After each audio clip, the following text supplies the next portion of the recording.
ഏറെ പ്രിയം നിറഞ്ഞ സത്യവിശ്വാസിനികളെ, അല്ലാഹു സുബ്ഹാനഹു വ തആലയുടെ നിയമങ്ങളും നിർദ്ദേശങ്ങളുമെല്ലാം ജീവിതത്തിൻ്റെ രഹസ്യ പരസ്യ മേഖലകളിൽ കാത്തു സൂക്ഷിക്കുവാൻ കഠിനമായി പരിശ്രമിക്കണമേ എന്ന് ആദ്യമായി എന്നോടെന്ന പോലെ നിങ്ങൾ ഓരോരുത്തരെയും ഓർമ്മപ്പെടുത്തുകയാണ്, വസിയ്യത്ത് ചെയ്യുകയാണ്. റബ്ബ് അനുഗ്രഹിക്കുമാറാകട്ടെ. ആഴ്ചയിൽ നമുക്ക് വീണ് കിട്ടുന്ന ഏറ്റവും പ്രധാനപ്പെട്ട ഒരു സംഗമമാണ് ജുമുഅ ദിവസം എന്ന് പറയുന്നത്. ആഴ്ചയിലെ പെരുന്നാൾ എന്നുപോലും ജുമുഅയെ വിശേഷിപ്പിക്കപ്പെടുന്നുണ്ട്. ആ ജുമുഅയുടെ പ്രധാന ഭാഗമാണ് ഖുതുബ എന്നുള്ളത്. അതുകൊണ്ട് തന്നെ വളരെ ശ്രദ്ധാപൂർവം ഖുതുബ ശ്രവിക്കണമെന്നാണ് ആമുഖമായി ഉണർത്താനുള്ളത്. ആത്യന്തികമായി ഏതൊരു മനുഷ്യനും തേടിക്കൊണ്ടിരിക്കുന്നത് സമാധാനമാണ്. സമാധാനത്തിന് വേണ്ടിയിട്ടാണ് ഏതൊരു മനുഷ്യൻ ആഗ്രഹിക്കുന്നതും അവൻ ജീവിക്കുന്നതും അവന്റെ ജീവിതത്തിൽ ഉണ്ടാകണം എന്ന് കൊതിക്കുന്നതും സമാധാനത്തിന് വേണ്ടിയിട്ടാണ്. ഒരു മനുഷ്യൻ എങ്ങനെ സമാധാനത്തിലേക്ക് എത്താം എന്നത് വളരെ കൃത്യമായി റസൂലുള്ളാഹി സ്വല്ലല്ലാഹു അലൈഹി വസല്ലമ തന്റെ അനുചരന്മാർക്ക്, തന്റെ സഹാബാക്കൾക്ക് വരച്ചു കാട്ടിക്കൊടുത്തിട്ടുണ്ട്. ഒരു മുസ്ലിമിനോട് നന്മ ഏത് തിന്മ ഏത് എന്ന് ചോദിച്ചു കഴിഞ്ഞാൽ വളരെ കൃത്യമായ ഒരു ഉത്തരം ഒരു മുസ്ലിമിന് നൽകാൻ സാധിക്കും. ധർമ്മമേത് അധർമ്മമേത് എന്ന ചോദ്യത്തിന് ഒരു മുസ്ലിമിന് കൃത്യമായ ഉത്തരം കൊടുക്കാൻ സാധിക്കും. കാരണം റസൂലുള്ളാഹി സ്വല്ലല്ലാഹു അലൈഹി വസല്ലമ എല്ലാം പഠിപ്പിച്ചിട്ടുണ്ട് എന്ന്. നബി സല്ലല്ലാഹു അലൈഹി വസല്ലമയുടെ നിയോഗത്തെ കുറിച്ച് പറയുമ്പോൾ, റസൂലിന്റെ വരവിനെ കുറിച്ച് വിശുദ്ധ ഖുർആൻ വിശേഷിപ്പിക്കുന്നത് വമാ അർസൽനാക ഇല്ലാ കാഫത്തൻ ലിന്നാസി ബശീറൻ വനദീറൻ വലാകിന്ന അക്സറന്നാസി ലാ യഅലമൂൻ. റസൂലെ, താങ്കളെ ഞാൻ നിയോഗിച്ചിട്ടുള്ളത് മുഴുവൻ ജനങ്ങൾക്കുമാണ്. എല്ലാ ജനങ്ങൾക്കുമുള്ള പ്രവാചകനാണ് റസൂലുള്ളാഹി സ്വല്ലല്ലാഹു അലൈഹി വസല്ലം.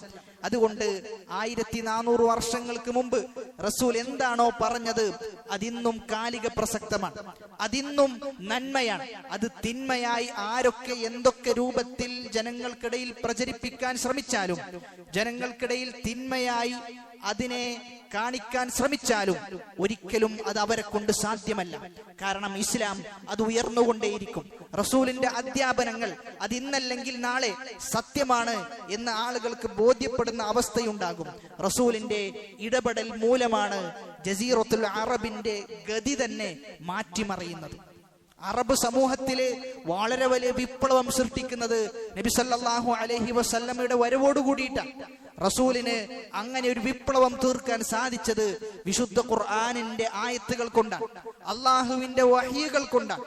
അപ്പൊ അതുകൊണ്ട് തന്നെ നബി സല്ലല്ലാഹു അലൈഹി വസല്ലമയുടെ ഉപദേശങ്ങൾക്ക് വളരെ വലിയ പ്രാധാന്യമുണ്ട്. റസൂലുള്ളാഹി സ്വല്ലല്ലാഹു അലൈഹി വസല്ലമ ഉപദേശിച്ച ഓരോ ഘട്ടത്തിലുമുള്ള ഉപദേശങ്ങൾ, ഓരോ സന്ദർഭത്തിലുമുള്ള ഉപദേശങ്ങൾ, ആ ഉപദേശങ്ങളെ വളരെ കൃത്യമായി മനസ്സിലാക്കി അത് ജീവിതത്തിൽ പകർത്താൻ, അത് ജീവിതത്തിൽ ഉൾക്കൊള്ളാൻ നമുക്ക് സാധിക്കണം. നബി സല്ലല്ലാഹു അലൈഹി വസല്ലമ ഏറ്റവും അവസാനത്തെ ഖുതുബയിൽ തന്റെ സഹാബാക്കളായ അനുചരന്മാരോട് ചോദിക്കുന്നുണ്ട്, അള്ളാഹുവിനോട് നിങ്ങൾ എന്നെ കുറിച്ച് എന്താണ് സാക്ഷ്യം വഹിക്കുക? നിങ്ങളോട്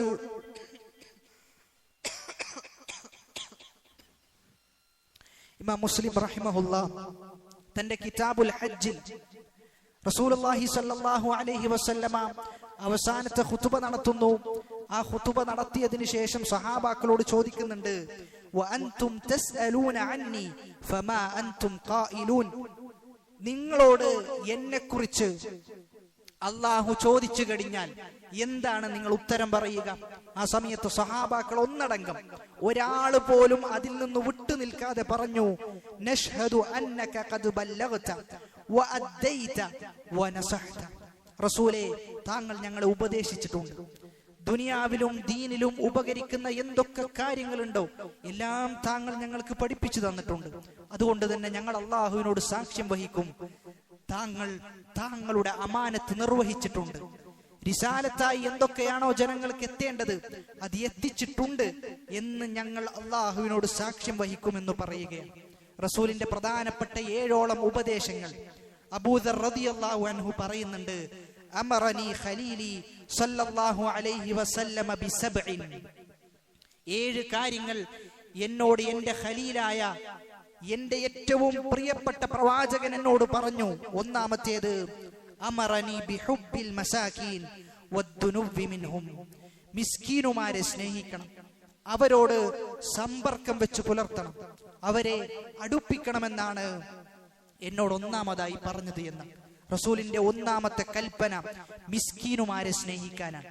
ഇന്ന് ആളുകൾ പണമുണ്ടാക്കാനും പണമുള്ള ആളുകളോട് സുഹൃത്ത് ബന്ധം കാത്തു സൂക്ഷിക്കുവാനും പണമുള്ള ആളുകളെ മാത്രം നോക്കി അവരെ വേർതിരിച്ച് അവരോട് മാത്രം കൂട്ടുകൂടുന്ന, അവരെ മാത്രം സമൂഹത്തിന്റെ വലിയ സ്ഥാനത്തിലേക്ക് കയറ്റിയിരുത്തുന്ന, അല്ലാതെ പാവപ്പെട്ട ആളുകളെ കണ്ടാൽ പുച്ഛ മനോഭാവത്തോടുകൂടി അവരുടെ അഭിപ്രായങ്ങൾക്ക് വില കൽപ്പിക്കാതെ അവരൊരു സദസ്സിലേക്ക് വന്നാൽ അവർ വന്നിട്ടുണ്ട് എന്ന് പോലും നമ്മൾ പരിഗണിക്കാത്ത രൂപത്തിലുള്ള പെരുമാറ്റങ്ങളാണ് പല ആളുകളും മിസ്കീനുമാരോട് വെച്ചു പുലർത്തുന്നത്. എന്നാൽ പണമുണ്ട് എന്നറിഞ്ഞാൽ അവരോടുള്ള പെരുമാറ്റം തന്നെ വേറെയാണ്. അവരോട് സലാം പറയും, അവരോട് ചിരിക്കും, അവരോടുള്ള വിശേഷണങ്ങളെല്ലാം ചോദിച്ചറിയും.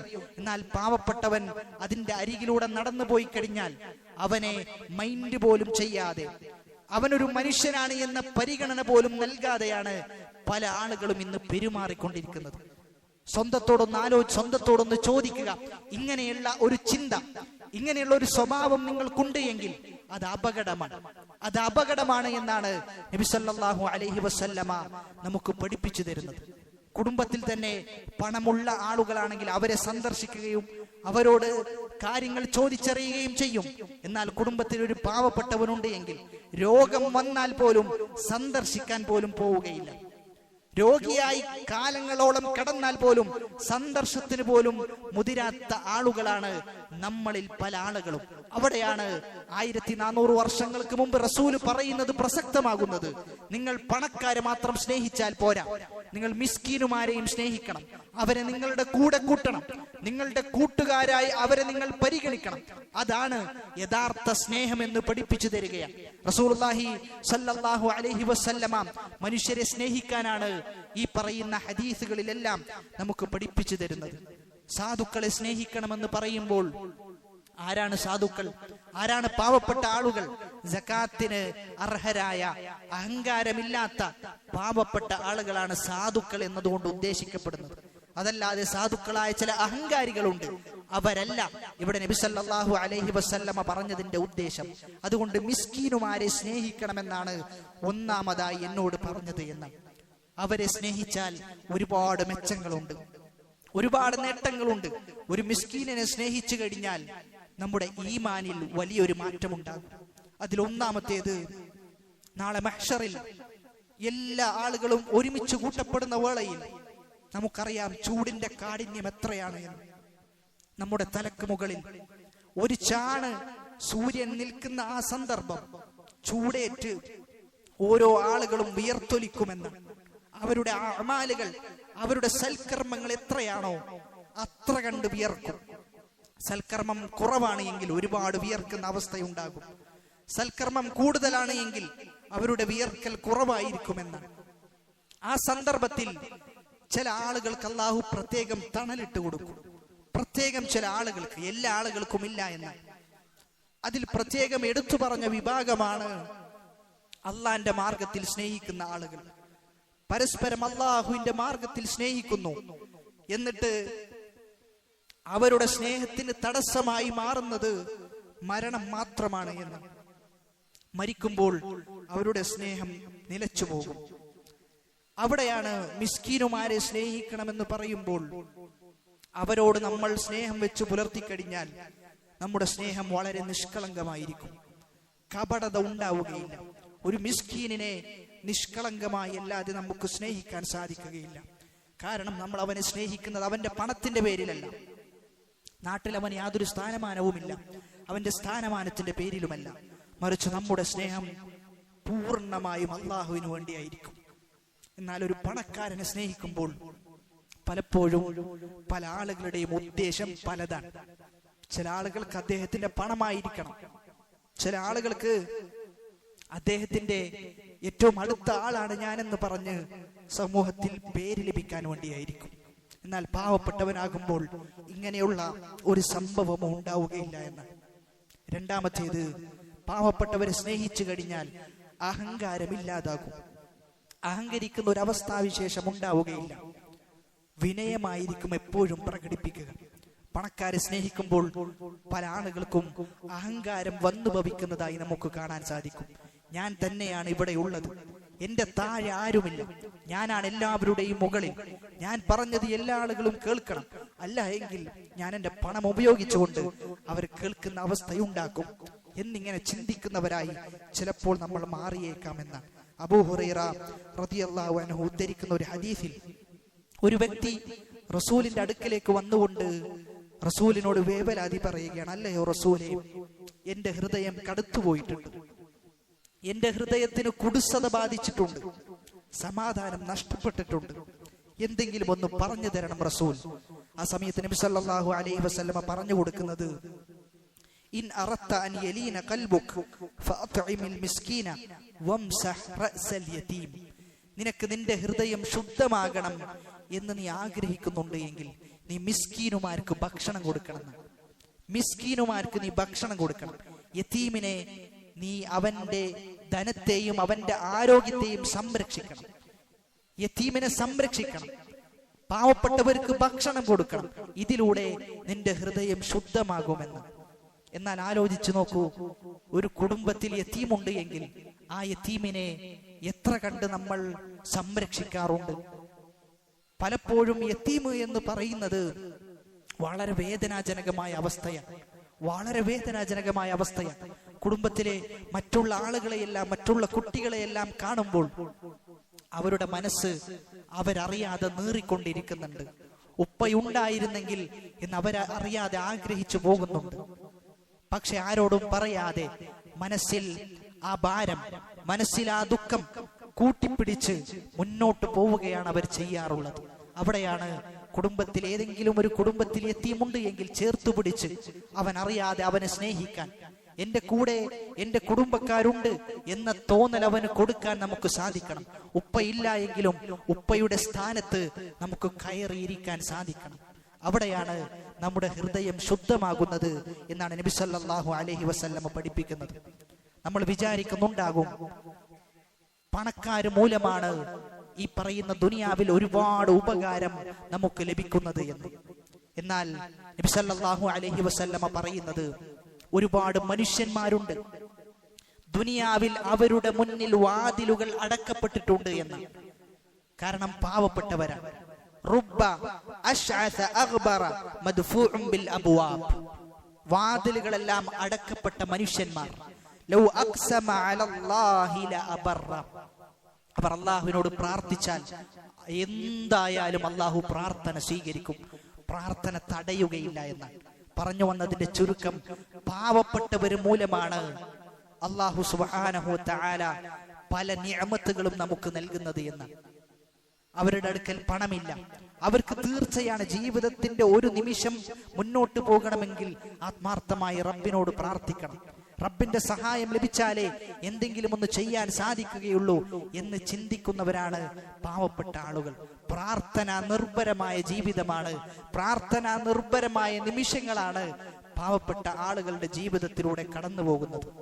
ഉമർ ഇബ്നുൽ ഖത്താബ് റളിയല്ലാഹു അൻഹുവിന്റെ ശ്രേഷ്ഠത നമുക്കറിയാം. അദ്ദേഹം ഒരു സ്വഹാബി എന്നതിലുപരി റസൂലിന്റെ ഏറ്റവും അടുത്ത സുഹൃത്താണ്. സ്വർഗം കൊണ്ട് സന്തോഷ വാർത്ത അറിയിക്കപ്പെട്ട സ്വഹാബി, ഇസ്ലാമിലെ രണ്ടാമത്തെ ഖലീഫ. അദ്ദേഹത്തിന്റെ ഖിലാഫത്തിന്റെ കാലഘട്ടത്തിൽ ഉണ്ടായ മാറ്റങ്ങൾ പരിശോധിച്ചു കഴിഞ്ഞാൽ അത്ഭുതങ്ങളായിരുന്നു അദ്ദേഹത്തിന്റെ ഖിലാഫത്ത് എന്ന്. അതുകൊണ്ട് അവിശ്വാസികൾ വരെ ഉമറിന്റെ ഖിലാഫത്ത് റളിയല്ലാഹു അൻഹു എടുത്തു പറയുന്നതായി പല ചരിത്ര ഗ്രന്ഥങ്ങളിലും നമുക്ക് കാണാൻ സാധിക്കും. ആ ഉമർ റളിയല്ലാഹു അൻഹുവിനോട് റസൂല് പറയുന്നത്, അല്ലയോ ഉമർ, യമനിൽ നിന്ന് ഒരാൾ വരുന്നുണ്ട്, ഒരു സാധാരണക്കാരായ മനുഷ്യൻ. അവൻ ഒരു സ്വഹാബിയല്ല, താബിഈയായ സ്വഹാബാക്കളെ കണ്ട താബിഈ പണ്ഡിതനാണ്. അവൻ വന്നു കഴിഞ്ഞാൽ നീ ചോദിക്കണം, ചോദിച്ചറിയണം. ഹജ്ജിനു വേണ്ടി മക്കത്തേക്ക് എത്തിക്കഴിഞ്ഞാൽ യമനിൽ നിന്ന് ഇന്ന ഒരു വ്യക്തി വന്നിട്ടുണ്ട്, അവന്റെ അടയാളങ്ങൾ ഇന്നതാണ് എന്നൊക്കെ നീ ചോദിച്ചറിഞ്ഞ് അവനാണ് എന്ന് ബോധ്യപ്പെട്ടാൽ ഉമർ റളിയല്ലാഹു അൻഹുവിനോട് റസൂൽ പറയുന്നത് ആ പാവപ്പെട്ട മനുഷ്യനോട് നിനക്ക് വേണ്ടി പ്രാർത്ഥിക്കാൻ പറയണമെന്നാണ്. ആ പാവപ്പെട്ട മനുഷ്യനെങ്ങാനും നിനക്ക് വേണ്ടി പ്രാർത്ഥിച്ചു കഴിഞ്ഞാൽ ഉമർ, അള്ളാഹു അത് എന്തായാലും സ്വീകരിക്കുമെന്നാണ്. അത് അള്ളാഹു എന്തായാലും സ്വീകരിക്കും എന്ന് നബി സല്ലല്ലാഹു അലൈഹി വസല്ലമ പഠിപ്പിച്ചു കൊടുക്കുക. ആ യമനിലെ വ്യക്തി ഉവൈസ് ഇബ്നു ആമിർ എന്ന് പറയുന്ന താബിഈ പണ്ഡിതനാണ്. റസൂലിനെ കാണാൻ ചാൻസ് ലഭിച്ചിട്ടും റസൂലിനെ കാണാതെ ഉമ്മാക്ക് വേണ്ടി, ഉമ്മക്ക് സംരക്ഷണം ഏർപ്പെടുത്തണം, ഉമ്മ ഒറ്റക്കാകുമെന്ന് ഭയപ്പെട്ടുകൊണ്ട് ഉമ്മയുടെ കൂടെ നിന്ന താബിഈ പണ്ഡിതനാണ് ഉവൈസ് ഇബ്നു ആമിർ. ആ ഉവൈസ് ഇബ്നു ആമിറിനോടാണ് സഹാബിയായ ഉമർ റളിയല്ലാഹു അൻഹു ഇസ്തിഗ്ഫാറിനെ ചോദിക്കുന്നത്. താങ്കൾ അള്ളാഹുവിനോട് എനിക്ക് വേണ്ടി ഇസ്തിഗ്ഫാറിനെ തേടണം എന്ന് ആവശ്യപ്പെടുന്നത്. ആരാണ് ആവശ്യപ്പെടാൻ പറയുന്നത്? ആരാ? നബി സല്ലല്ലാഹു അലൈഹി വസല്ലമയാണ്. അവിടെ റസൂൽ എടുത്തു പറയുന്ന ഒരു വിഷയമുണ്ട്.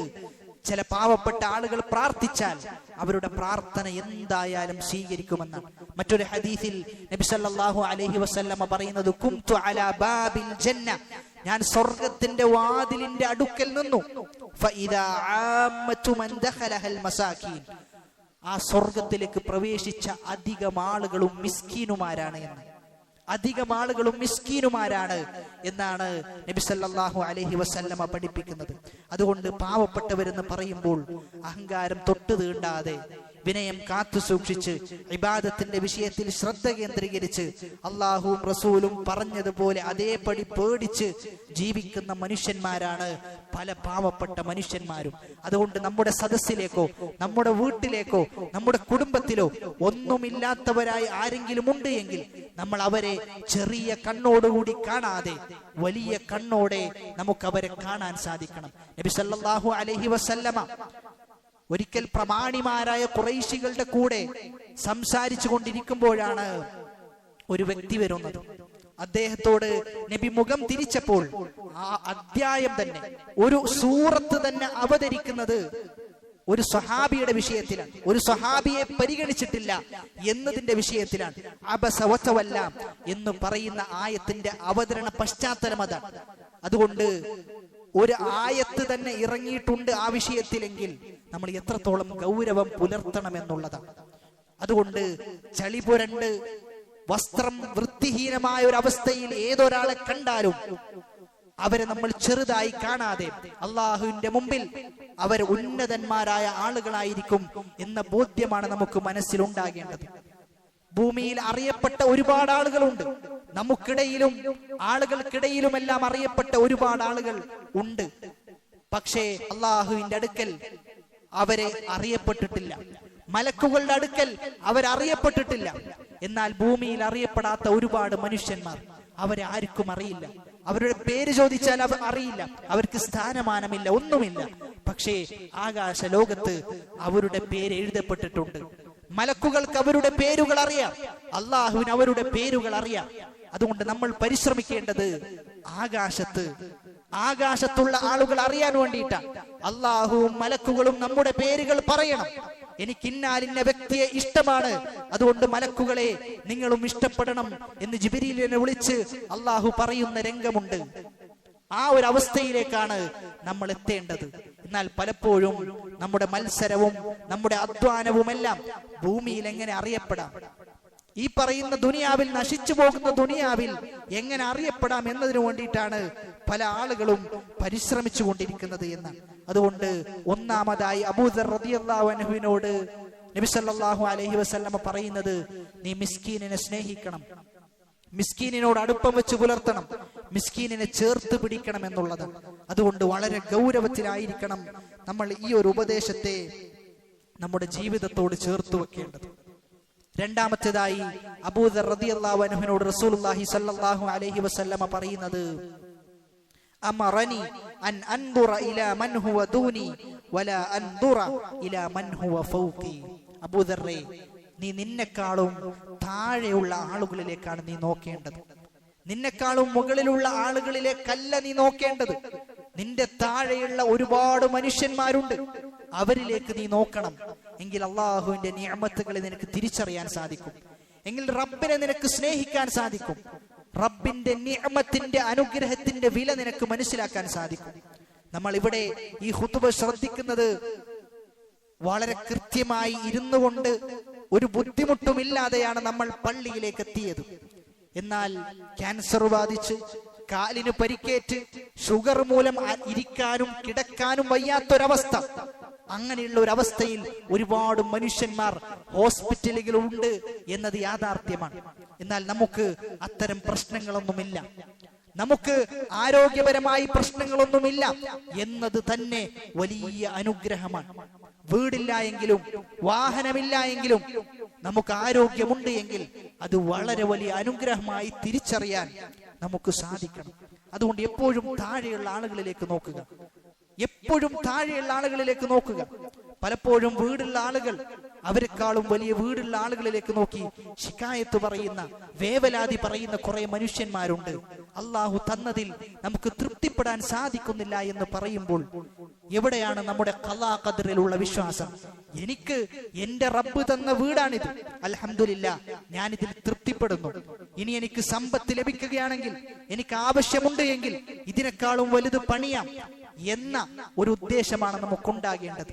എന്നാൽ പലപ്പോഴും മാത്സര്യമാണ് കുടുംബത്തിന്റെ ഇടയിൽ നടക്കുക. കുടുംബത്തിലെ ഏതെങ്കിലും ഒരാൾ ഒരു വീട് പണിതാൽ അത് ഏറ്റവും നല്ല മുന്തിയ രൂപത്തിലാണ് പണിതതെങ്കിൽ, ഒന്നുമില്ലാത്തവരാണെങ്കിലും ശരി, ഇതിനേക്കാളും വലുത് നമുക്ക് പണിയണം, ഇതിനേക്കാളും വലിയത് നമുക്ക് പണിതിവർക്ക് കാണിച്ചു കൊടുക്കണം എന്ന മത്സരമാണ് പലപ്പോഴും നടക്കുന്നത്. വീട്ടിൽ ഒരു വാഹനം ഉണ്ടായിരിക്കും, എന്നാലും അപ്പുറത്തെ വീട്ടുകാർ രണ്ടാമത്തെ ഒരു വാഹനം വാങ്ങിയാൽ അതല്ലെങ്കിൽ ഒരു എക്സ്പെൻസീവായ വാഹനം വാങ്ങിയാൽ എനിക്കും ഉണ്ടാകണം, നമുക്കും അത് വാങ്ങണം എന്ന ദുനിയാവിന് വേണ്ടി മത്സരിക്കുന്ന ഒരു അവസ്ഥയാണ് പലപ്പോഴും മുസ്ലിമീങ്ങൾക്കിടയിൽ കണ്ടുവരുന്നത്. അവിടെയാണ് റസൂലുള്ളാഹി സ്വല്ലല്ലാഹു അലൈഹി വസല്ലമ പറയുന്നത്, നിങ്ങൾക്ക് ഞാൻ ഭയപ്പെടുന്നത് ദാരിദ്ര്യത്തെയല്ല, നിങ്ങൾ എല്ലാവരും ദരിദ്രരായി ഒന്നും തിന്നാനില്ലാത്ത കുടിക്കാനില്ലാത്ത ഒരവസ്ഥയല്ല ഞാൻ ഭയപ്പെടുന്നത്, മറിച്ച് ഞാൻ ഭയപ്പെടുന്നത് പണം പെരുത്ത് ആ പണത്തിന്റെ വിഷയത്തിൽ, ദുനിയാവിന്റെ വിഷയത്തിൽ നിങ്ങൾ പരസ്പരം മത്സരിക്കുന്നതിനെയാണ് ഞാൻ ഭയപ്പെടുന്നത് എന്ന റസൂലിന്റെ അധ്യാപനം ഈ കാലഘട്ടത്തിനോട് നമുക്ക് ചേർത്ത് വായിക്കാൻ സാധിക്കുമെന്നുള്ളതാണ്. നബി സല്ലല്ലാഹു അലൈഹി വസല്ലമയുടെ അനുയായികളാണ് എന്ന് പറയുമ്പോൾ ആ പ്രവാചകനെ ഒന്ന് മനസ്സിലാക്കാൻ നമ്മൾ പരിശ്രമിക്കണം. റസൂലിന്റെ വീടിനെ കുറിച്ച് നമ്മൾ പരിശോധിച്ചു കഴിഞ്ഞാൽ ആയിഷ റളിയല്ലാഹു അൻഹ പറയുന്നുണ്ട്, 2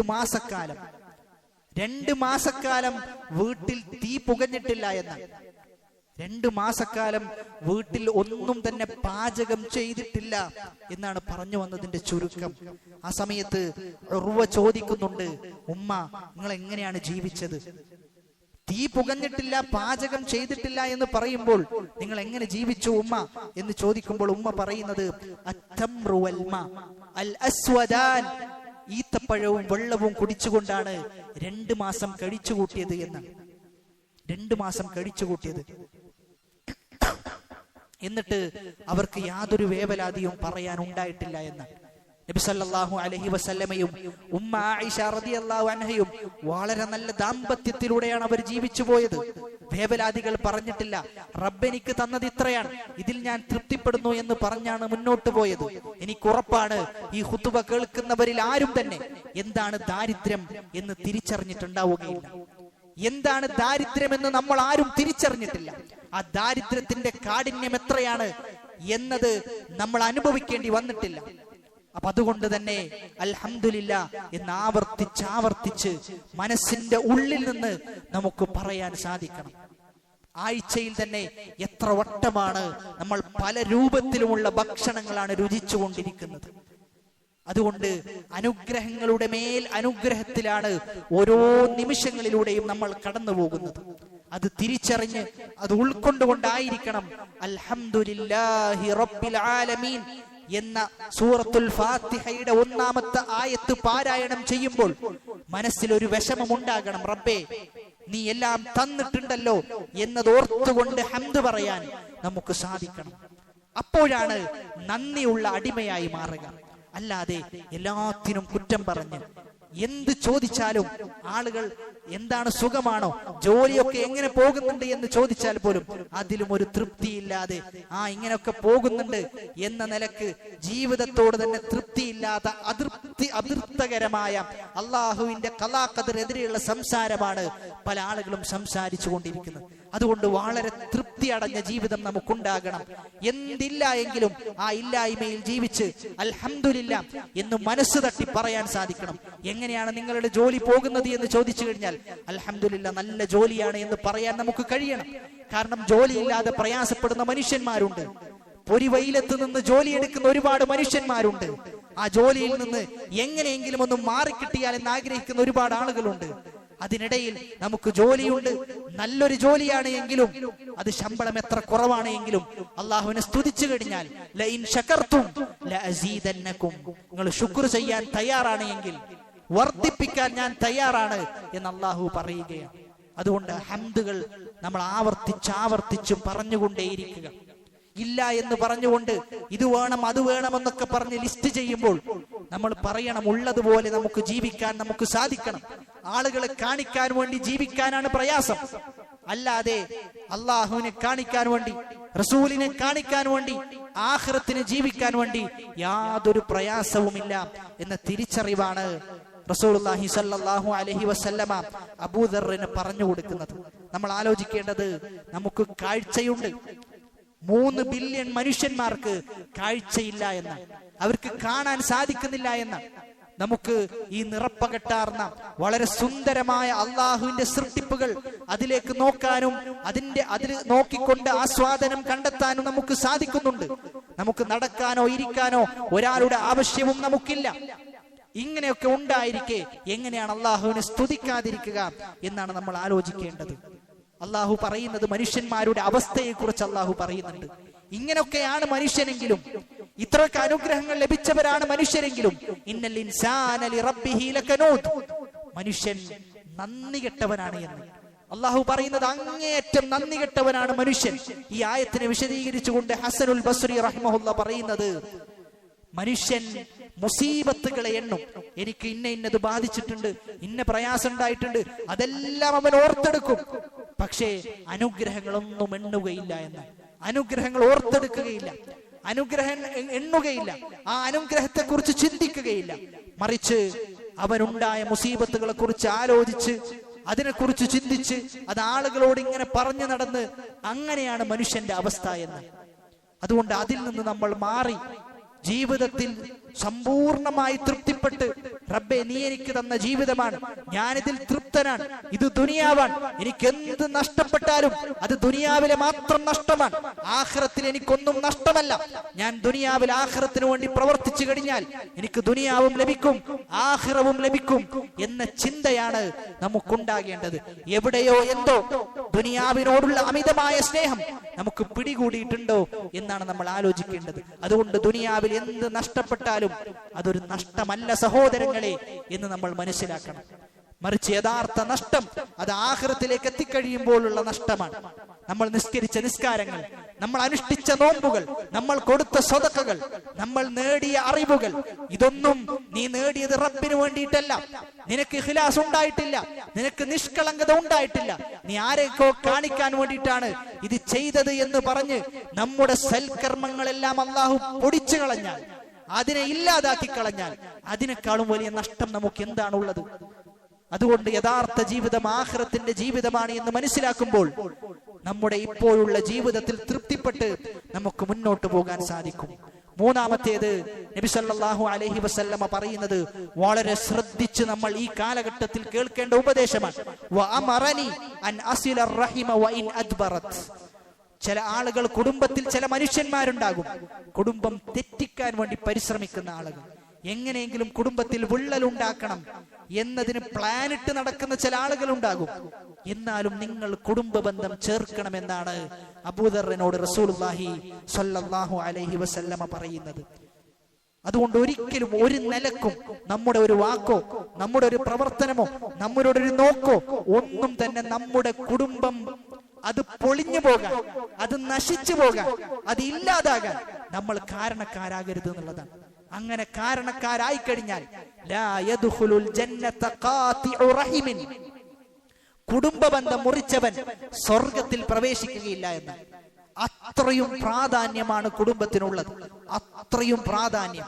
അതുകൊണ്ടാണ് വിശുദ്ധ ഖുർആനിലെ സൂറത്തുർ റഅദിൽ അല്ലാഹു പറയുന്നത്, വയുഫ്സിദൂന ഫിൽ അർദി, കുടുംബ ബന്ധം മുറിക്കാൻ ശ്രമിക്കുന്നവൻ അവൻ പരിശ്രമിക്കുന്നതും അവൻ ചെയ്തുകൊണ്ടിരിക്കുന്നതും ദുനിയാവിൽ ഭൂമിയിൽ ഫസാദ് ഉണ്ടാക്കാണ്.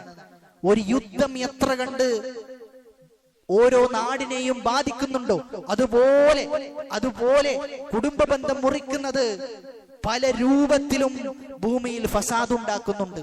അതുകൊണ്ട് അവിഹിതങ്ങളിൽ ഏർപ്പെടുന്ന ആളുകൾ അവർ അല്ലാഹുവിനെ ഭയപ്പെടണം.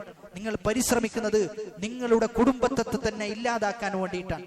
ഒരിക്കലും നിങ്ങൾ വിചാരിക്കണ്ട അവിഹിതത്തിൽ ചെന്ന് അതിലുള്ള ആസ്വാദനങ്ങൾ നേടി അങ്ങനെ മുന്നോട്ട് പോയി നല്ല ഒരു കുടുംബ ബന്ധം നിങ്ങൾക്കുണ്ടാകും എന്ന് നിങ്ങൾ വിചാരിക്കണ്ട.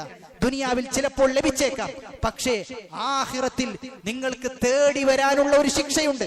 ഒരിക്കലും ആ ശിക്ഷയിൽ നിന്ന് നിങ്ങൾ വിദൂരമല്ല എന്ന് മനസ്സിലാക്കണം. കുടുംബ ബന്ധം മുറിച്ചു കഴിഞ്ഞാൽ ദുനിയാവിൽ തന്നെ അവൻ അള്ളാഹു ശിക്ഷ കൊടുക്കുന്ന ചില കാര്യങ്ങൾക്ക് അള്ളാഹു ശിക്ഷ വൈകിപ്പിക്കുകയില്ല. അതിൽ പെട്ടതാണ് കുടുംബ ബന്ധത്തിൽ വിള്ളലുണ്ടാക്കാൻ പരിശ്രമിച്ചാൽ, കുടുംബ ബന്ധത്തിൽ ഏതെങ്കിലും ഒരു തരത്തിൽ അതിനെ നശിപ്പിക്കാൻ പരിശ്രമിച്ചാൽ ദുനിയാവിൽ തന്നെ അവന് ശിക്ഷ കൊടുക്കുന്ന. അതുകൊണ്ട് കുടുംബത്തിൽ അങ്ങനെയുള്ള ആളുകളോട് നമ്മൾ ഏറ്റവും നല്ല സമീപനം സ്വീകരിക്കണം. മുറിക്കാൻ പരിശ്രമിച്ചാലും അങ്ങോട്ട് പോയി കുടുംബ ബന്ധം ചേർക്കണം. അങ്ങോട്ട് പോയി ആദ്യം പോയി സലാം പറയണം. ഇടക്കൊക്കെ സന്ദർശിച്ച് പരസ്പരം സമ്മാനങ്ങൾ കൈമാറാൻ പരിശ്രമിക്കണം. അങ്ങനെ ആയിരിക്കണം നമ്മൾ കുടുംബ ബന്ധം പടുത്തുയർത്തേണ്ടത്. നമ്മൾ കുടുംബ ബന്ധം കാത്തു സൂക്ഷിക്കുന്നത് നമ്മുടെ മക്കൾ കാണുകയും അതിലൂടെ കുടുംബത്തിന്റെ പ്രാധാന്യം അവർക്ക് ബോധ്യപ്പെടും, വിവാഹത്തിന്റെ പ്രാധാന്യം അവർക്ക് ബോധ്യപ്പെടും. അല്ല എങ്കിൽ കുടുംബമെന്ന് പറയുന്ന ആ സിസ്റ്റം തന്നെ കുറച്ച് കാലം കഴിഞ്ഞാൽ ഇല്ലാതാകുന്ന ഒരു അവസ്ഥയിലേക്കാണ് എത്തിച്ചേരുക. അതുകൊണ്ടാണ് വയുഫ്സിദൂന ഫിൽ അർദി, ഭൂമിയിലുള്ള ഫസാദാണ് കുടുംബത്തിലുള്ള വിള്ളൽ എന്ന് അല്ലാഹു സുബ്ഹാനഹു വ തആല പറയാനുള്ള കാരണം. അതുകൊണ്ട് വളരെ വലിയ ശ്രദ്ധ നമ്മുടെ കുടുംബവുമായി ബന്ധപ്പെട്ട് നമുക്കുണ്ടാകണം എന്നാണ് പറഞ്ഞു വെക്കുന്നത്. അതുകൊണ്ട് സഹോദരങ്ങളെ, സഹോദരിമാരെ, പറഞ്ഞ ഈ 3 ഉപദേശങ്ങൾ ജീവിതത്തോടു കൂടി ചേർത്ത് വെക്കാൻ നമുക്ക് സാധിക്കണം. ഒന്നാമത്തേത് മിസ്കീനുമാരെ സ്നേഹിക്കാൻ. പാവപ്പെട്ടവരെ കണ്ടാൽ ആരും കാണാതെ എന്തെങ്കിലും അവർക്ക് വാങ്ങിക്കൊടുക്കുവാനും കുറച്ചൊക്കെ പണം അവർക്ക് ആരും കാണാതെ കയ്യിൽ വെച്ച് കൊടുക്കാനും നമുക്ക് സാധിക്കണം. മിസ്കീനുമാരോട് എപ്പോഴും നല്ല അടുപ്പമുണ്ടാകണം. രണ്ടാമത്തേത് നമ്മെക്കാളും താഴെയുള്ള ആളുകളിലേക്ക് എപ്പോഴും നോക്കുക. അങ്ങനെ നോക്കിക്കഴിഞ്ഞാൽ അള്ളാഹുവിന്റെ അനുഗ്രഹങ്ങൾ തിരിച്ചറിയാനും അള്ളാഹുവിനെ സ്നേഹിക്കാനും ദീനിൽ അടിയുറച്ചു നിൽക്കാനും നമുക്ക് സാധിക്കും. മൂന്നാമത്തേത് കുടുംബ ബന്ധം മുറിക്കാൻ പരിശ്രമിച്ചാലും നമ്മൾ ചേർക്കാൻ വേണ്ടി പരിശ്രമിച്ചു കൊണ്ടേയിരിക്കണം. ആ രൂപത്തിലായിരിക്കണം കുടുംബ ബന്ധത്തോടുള്ള നമ്മുടെ സമീപനം. അല്ലാഹു സുബ്ഹാനഹു വ തആല ഈ പറഞ്ഞ 3 ഉപദേശങ്ങളും ജീവിതത്തിൽ ചേർത്ത് വെക്കാനുള്ള തൗഫീഖ് നമുക്ക് ഏവർക്കും നൽകി അനുഗ്രഹിക്കുമാറാകട്ടെ. നമ്മിൽ നിന്ന് വന്ന ചെറുതും വലുതുമായ എല്ലാ പാപങ്ങൾ അല്ലാഹു പുറത്തു മാപ്പാക്കി നൽകുമാറാകട്ടെ. വസ്സലാത്തു വസ്സലാമു അലാ റസൂലിഹിൽ അമീൻ വഅലാ ആലിഹി വസഹ്ബിഹി അജ്മഈൻ. അമ്മാ ബഅദ് ഫത്തഖുല്ലാഹ യാ ഇബാദല്ലാഹ്. അല്ലാഹു സുബ്ഹാനഹു വ തആലയുടെ വിധിവിലക്കുകൾ ജീവിതത്തിന്റെ രഹസ്യ പരസ്യ മേഖലകളിൽ കാത്തു സൂക്ഷിക്കുവാൻ കഠിനമായി പരിശ്രമിക്കണമേ എന്ന് സ്വന്തത്തെ മറക്കാതെ നിങ്ങൾ ഓരോരുത്തരെയും ഓർമ്മപ്പെടുത്തുകയാണ്, വസിയ്യത്ത് ചെയ്യുകയാണ്. റബ്ബ് അനുഗ്രഹിക്കുമാറാകട്ടെ. റസൂലുള്ളാഹി സ്വല്ലല്ലാഹു അലൈഹി വസല്ലമ തന്റെ ഏറ്റവും അടുത്ത അനുചരനായ അബൂദർ റളിയല്ലാഹു അൻഹുവിന് നൽകിയ വളരെ സുപ്രധാനമായ 3 ഉപദേശങ്ങളാണ് ഒന്നാമത്തെ ഖുതുബയിൽ നമ്മൾ സൂചിപ്പിച്ചത്. നാലാമതായി അബൂദർ റളിയല്ലാഹു അൻഹുവിനോട് പറഞ്ഞു കൊടുക്കുന്നത് വഅമറനി അല്ലാ അസ്അല അഹദൻ ഷൈഅ. ജനങ്ങളോട് നീ കൈ നീട്ടണ്ട, ജനങ്ങളോട് ഒന്നും തന്നെ നീ ചോദിക്കണ്ട. നീ ചോദിക്കുകയാണെങ്കിൽ നീ നിന്റെ റബ്ബിനോട് ചോദിക്കണം എന്ന് പറഞ്ഞു കൊടുക്കുകയാണ്. എപ്പോഴും നമ്മുടെ അവലംബം നമ്മുടെ റബ്ബായിരിക്കണം. കടത്തിന്റെ ആവശ്യം വന്നു, സാമ്പത്തികമായി എന്തെങ്കിലും ഒരു ബുദ്ധിമുട്ട് വന്നു, നമുക്ക് ഓർമ്മ വരേണ്ടത് നമ്മുടെ നാട്ടിലെ പ്രമാണിമാരുടെ മുഖമല്ല, നമ്മുടെ നാട്ടിലെ പണമുള്ള ആളുകളുടെ മുഖമല്ല നമ്മുടെ മനസ്സിലേക്ക് വരേണ്ടത്. മറിച്ച് ഉടനെ തന്നെ പ്രാർത്ഥനയിലേക്ക് മടങ്ങാൻ നമുക്ക് സാധിക്കണം. കൈ ഉയർത്തി, റബ്ബേ സാമ്പത്തിക പ്രയാസമുണ്ട്, കടത്തിൽ പെട്ടുപോയിട്ടുണ്ട്, എന്തെങ്കിലും ഒരു പോംവഴി തുറന്നു തരണം എന്ന് ആത്മാർത്ഥമായി നമുക്ക് തേടാൻ സാധിക്കണം. ആ കൈ ഉയർത്തൽ അത് ഇസ്സത്തിന്റെ പ്രതാപത്തിന്റെ കൈ ഉയർത്തലാണ്. ജനങ്ങളോട് കൈ നീട്ടുക എന്ന് പറയുന്നത് അത് നിന്ദ്യതയാണ്. കടം ചോദിക്കുക എന്നത് പോലും നിന്ദ്യതയാണ്. അവിടെയാണ് അള്ളാഹുവും റസൂലും പഠിപ്പിച്ചു തരുന്നത് എന്തുണ്ടെങ്കിലും അള്ളാഹുവിനോട് ചോദിക്കണമെന്ന്. ഈ അടുത്ത് മക്കയിൽ വെച്ച് അവിടെ ക്ലീൻ ചെയ്യുന്ന ഒരു സ്റ്റാഫ് ഒരു മൂലക്ക് നിന്നുകൊണ്ട് കരഞ്ഞുകൊണ്ട് പ്രാർത്ഥിക്കുകയാണ്. വളരെ അങ്ങേയറ്റം വിനയാനിതനായി കരഞ്ഞ് കരഞ്ഞ് കലങ്ങിയ കണ്ണുകളുമായി ഇരു കൈയും നീട്ടി അദ്ദേഹം പ്രാർത്ഥിക്കുന്നു. ആ വീഡിയോ വൈറലായി. അദ്ദേഹത്തിന്റെ മേലുദ്യോഗസ്ഥൻ അദ്ദേഹത്തോട് ചോദിച്ചു, എന്താണ് താങ്കളുടെ ബുദ്ധിമുട്ട്? താങ്കൾ എന്തിനാണ് ആ രൂപത്തിൽ അത്രയും പ്രയാസപ്പെട്ട് പ്രാർത്ഥിച്ചത്? അദ്ദേഹം പറഞ്ഞു, നാട്ടിൽ ലക്ഷക്കണക്കിന് കടങ്ങളുണ്ട്. എന്റെ ഈ ജോലി കൊണ്ടൊന്നും ഒരിക്കലും ആ കടം തീർക്കാൻ സാധിക്കുകയില്ല. അള്ളാഹുവിനോട് ആ കടം തീർത്ത് കിട്ടാൻ വേണ്ടി പ്രാർത്ഥിച്ചതാണ് എന്ന്. ആ കടം മുഴുവനും മേലുദ്യോഗസ്ഥൻ ഏറ്റെടുത്ത് കടം വീട്ടിക്കൊടുത്തു എന്ന്. നമ്മൾ ആലോചിക്കേണ്ടത്, അള്ളാഹുവിനോട് കൈ നീട്ടിയാൽ അള്ളാഹു ബാക്കിയുള്ള ആളുകളെ ഏർപ്പെടുത്തും, ജനങ്ങളെ ഏർപ്പെടുത്തി നമ്മുടെ കാര്യങ്ങൾ കൈകാര്യം ചെയ്യാൻ, നമ്മുടെ കാര്യങ്ങൾ തീർത്തു തരാൻ വേണ്ടി ജനങ്ങളെ അള്ളാഹു ഏൽപ്പിക്കുമെന്നുള്ളതാണ്. പക്ഷെ അള്ളാഹുവിനോട് ആത്മാർത്ഥമായി തേടാൻ നമുക്ക് സാധിക്കണം. അള്ളാഹുവിനോട് ആത്മാർത്ഥമായി എന്താവശ്യങ്ങളും പറയാൻ സാധിക്കണം. റബ്ബിനോട് പറയണം, റബ്ബേ, എനിക്ക് നിന്റെ സൃഷ്ടികളുടെ മുമ്പിൽ കൈ നീട്ടുന്നതിൽ യാതൊരു താല്പര്യവുമില്ല. എന്റെ എല്ലാ താല്പര്യവും നിന്നോട് കൈ നീട്ടുക എന്നത് മാത്രമാണ്. സൃഷ്ടികളോടുള്ള കൈ നീട്ടൽ അത് നിന്ദ്യതയാണ്. അതെനിക്ക് സാധിക്കുകയില്ല റബ്ബേ. ഞാൻ നിന്നോട് ചോദിക്കാം, നീ എന്റെ കാര്യങ്ങൾ കൈകാര്യം ചെയ്തു തരണം, നീ എന്റെ കാര്യങ്ങൾ ഏറ്റെടുത്തു തരണം എന്ന് ആത്മാർത്ഥമായി പ്രാർത്ഥിച്ചാൽ റബ്ബ് നമ്മുടെ കാര്യങ്ങൾ, നമ്മുടെ ആവശ്യങ്ങൾ അത് നിറവേറ്റി തരും എന്നത് തീർച്ചയാണ്. അതിൽ യാതൊരു സംശയവും നമുക്കുണ്ടാകേണ്ടതില്ല. സഹാബാക്കൾ ഈ വിശ്വാസക്കാരായിരുന്നു എന്നാണ്. ഈ വിശ്വാസമായിരുന്നു സഹാബാക്കൾ വെച്ചു പുലർത്തിയത്. നബി സല്ലല്ലാഹു അലൈഹി വസല്ലമ പറയുന്നുണ്ട്, മൻ തകഫല ലി അല്ലാ അസ്അല الناس شيئا واتكفل له بالجنه فقلت انا فكان لا يسال احدا شيئا. റസൂലും സഹാബത്തും എല്ലാം ഒരു ബൈഅത്ത് ചെയ്യുന്നുണ്ട്. എല്ലാവരും കൂടിയിരുന്നു കൊണ്ട് ഒരു തീരുമാനത്തിലേക്ക് എത്തുന്നുണ്ട്. അവർ പറയുന്നത്, എന്തുണ്ടെങ്കിലും അള്ളാഹുവിനോട് മാത്രമേ നമ്മൾ ചോദിക്കുകയുള്ളൂ എന്ന്. അതുകൊണ്ട് ആ ഒരു വിശ്വാസത്തിലേക്ക് നമുക്ക് എത്തിപ്പെടാൻ സാധിക്കണം. ദർഗയിലേക്കും ഉറൂസിന്റെ വേളകളിലേക്കുമെല്ലാം പോയി അവിടെയുള്ള മൺമറഞ്ഞ ആളുകളോട് ചോദിക്കുന്നവർ ശിർക്കാണ് ചെയ്യുന്നത്. അള്ളാഹുവിൽ പങ്കു ചേർക്കുകയാണ് നിങ്ങൾ ചെയ്യുന്നത്. നിങ്ങൾ പ്രാർത്ഥിച്ചു കഴിഞ്ഞാൽ നിങ്ങളുടെ പ്രാർത്ഥന കേൾക്കാനോ അതിനുത്തരം നൽകാനോ ഒന്നും അവർക്ക് സാധ്യമല്ല. അവർ മൺമറഞ്ഞു പോയ ആളുകളാണ്, മരിച്ചുപോയ ആളുകളാണ്. അവർ ചിലപ്പോൾ വലിയകളായിരിക്കും, നല്ല മനുഷ്യന്മാരായിരിക്കും, അതിലൊന്നും യാതൊരു എതിർപ്പുമില്ല. പക്ഷേ അവരോട് കൈനീട്ടുക എന്നതിന് ഇസ്ലാമിൽ യാതൊരു തെളിവുമില്ല, ഖുർആനിൽ യാതൊരു തെളിവുമില്ല, ഹദീസിൽ യാതൊരു തെളിവുമില്ല, റസൂലോ സഹാബത്തോ പഠിപ്പിച്ചിട്ടുമില്ല. റസൂലും സഹാബത്തും ബൈഅത്ത് ചെയ്തതും അള്ളാഹിനോട് മാത്രം ചോദിക്കാനാണ്. ചെറിയ ആവശ്യങ്ങൾ ഉണ്ടായാൽ പോലും അള്ളാഹിനോട് ചോദിക്കാൻ വേണ്ടിയിട്ടാണ് റസൂലുള്ളാഹി സ്വല്ലല്ലാഹു അലൈഹി വസല്ലം നമുക്ക് പഠിപ്പിച്ചു തരുന്നത്. അതുകൊണ്ട് നമ്മുടെ തൗഹീദ് അതാണ് ഏറ്റവും പ്രധാനം.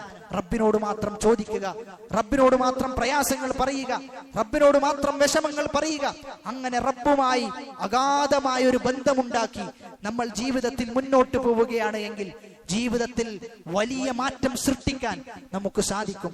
അല്ലാഹു സുബ്ഹാനഹു വ തആല ഈ പറഞ്ഞ ഉപദേശങ്ങളെല്ലാം ജീവിതത്തിൽ ചേർത്ത് വെച്ചുകൊണ്ട് ജീവിതത്തെ ക്രമീകരിക്കാനുള്ള തൗഫീഖ് നമുക്ക് അല്ലാഹു പ്രദാനം ചെയ്യുമാറാകട്ടെ. നമ്മുടെ കൂട്ടത്തിൽ രോഗം കൊണ്ട് പ്രയാസപ്പെടുന്ന ഒരുപാട് മനുഷ്യന്മാരുണ്ട്. അല്ലാഹു അത്തരം ആളുകൾക്ക് അവരുടെ രോഗം പൂർണ്ണാർത്ഥത്തിൽ ശിഫ പ്രദാനം ചെയ്യുമാറാകട്ടെ.